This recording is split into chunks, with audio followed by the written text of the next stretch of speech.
In their quest to trace the origins of humanity, a team stumbles upon a structure situated on a faraway moon. But they soon realize they are not alone. Millions of years in the past, a highly advanced humanoid alien race arrives on a primitive planet, possibly Earth. Within their ranks, one of the aliens ingests a dark substance, leading to the disintegration of its body, which falls into a nearby waterfall. As we witness this event, we observe the breakdown and recombination of its DNA, effectively sowing the seeds of life on the planet. Fast forward to the year 2089 on the Isle of Skye, off the coast of Scotland, where an archaeologist couple named Elizabeth Shaw and Charlie Holloway make an intriguing discovery. They stumble upon a star map in a cave, which they document along with remnants from various unrelated ancient cultures. Interpreting this finding as an invitation from humanity's predecessors, they catch the attention of Peter Weyland, the elderly founder and CEO of the Weyland Corporation. Weyland decides to fund the construction of a deep space research vessel named the USS Prometheus, with the goal of following the map to a distant moon called LV-223, located several light-years away from Earth. The crew of the ship enters a state of hibernation, while an android named David remains awake at the controls to oversee their entire journey. Finally, in 2093, the ship reaches the orbit of LV-223. Upon waking from their hibernation, the crew learns about their mission, which is to locate the ancient aliens known as engineers, who are believed to be the creators of the human race. They also watch a holographic message from the late Weyland, who discloses his financial support for the mission, and designates Charlie and Elizabeth as the leaders of the expedition. The Prometheus descends through the atmosphere of the planet, experiencing turbulence that subsides as they break through the clouds and gain a clear view of the surface. The ship lands in close proximity to an alien structure, resembling a massive temple-like pyramid.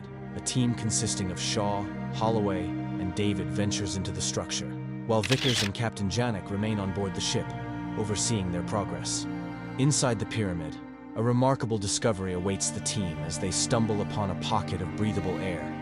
In a damp chamber unlocked by David, they are greeted by a multitude of cylinder-like artifacts, an imposing monolithic statue depicting a humanoid head, and the lifeless remains of a colossal alien believed to be one of the engineers.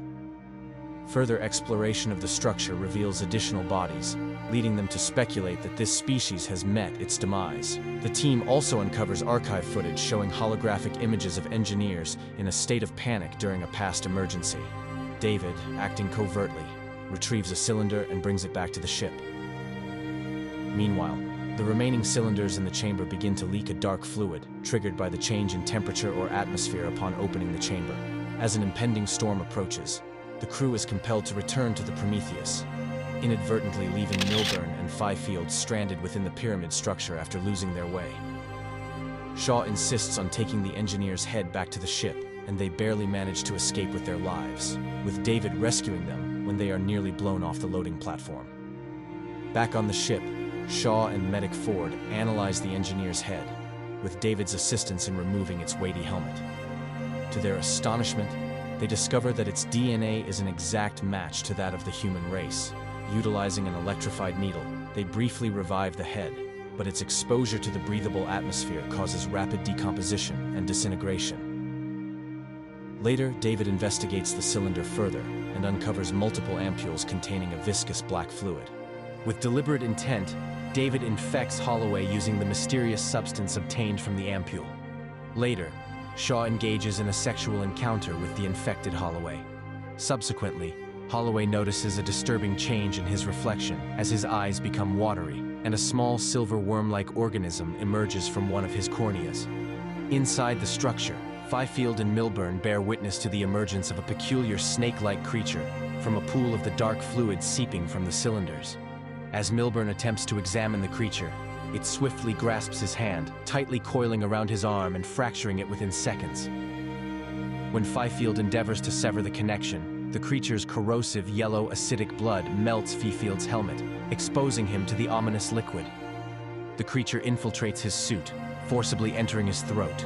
Following the subsiding of the storm, the crew of Prometheus returns to the structure the next morning, only to discover Milburn's lifeless body in stasis and a holographic star map highlighting various distant planetary systems. He observes as the holograms of the engineers activate a navigational system, with Earth appearing as one of the planets. Abruptly, the system shuts down, leaving the holographic representation of Earth lingering. David also locates a solitary engineer within a nearby stasis pod, its heartbeat audible to him.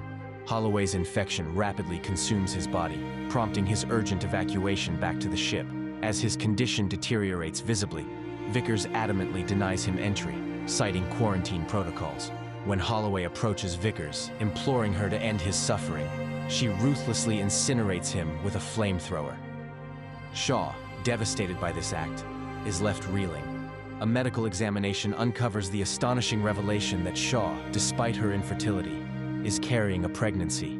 David incapacitates her with the intention of returning her to Earth in a state of stasis. He confiscates the cross given to her by her father, citing potential contamination. However, Shaw manages to escape and seeks refuge in Vickers' quarters, where she utilizes an automated medical surgery pod.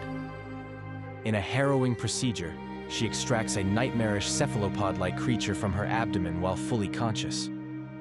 Meanwhile, the presence of Weyland in stasis on the ship is discovered, and it is revealed that Vickers is his daughter. Weyland discloses his intention to beseech the engineers for assistance in evading his imminent demise. A mutated phi field, altered by the effects of the black fluid, is found just outside the hangar bay. He launches a vicious attack, killing several crew members before meeting his own demise.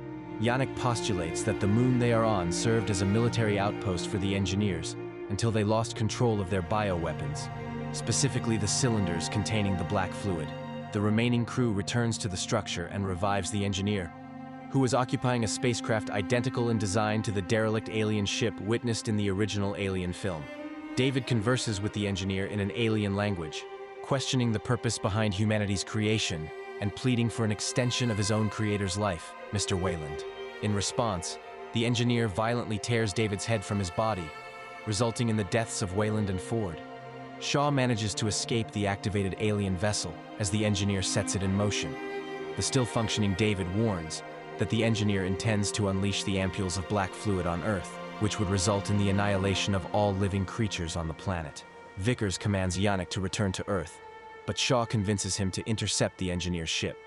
Yannick and his two surviving crew members sacrifice themselves by crashing the Prometheus into the engineer's vessel, while Vickers escapes in an escape pod. The disabled engineer ship crashes onto the planet, inadvertently crushing Vickers, while Shaw narrowly evades a similar fate. While seeking supplies in the escape pod, Shaw makes a startling discovery. Her previously aborted, yet still living, alien offspring has grown to immense proportions. To her horror, the engineer, having survived the crash, enters the escape pod and launches an attack on Shaw. In a desperate act of defense, she releases the tentacled creature, which swiftly subdues the engineer by inserting an ovipositor into its throat. Initially believing herself stranded on the planet, Shaw receives a communication from David, who informs her that there are additional engineer ships located elsewhere on the planet. Determined to seek answers regarding humanity's origins and the engineer's intentions, Shaw retrieves David's remains from the alien vessel, reclaiming the cross he had taken from her. Together they embark on a journey to activate another engineer ship. In the final scene within Vickers' escape pod, a chilling revelation unfolds as an alien creature, bearing a striking resemblance to the xenomorphs seen in the other Alien movies, violently bursts out from the dying engineer's chest.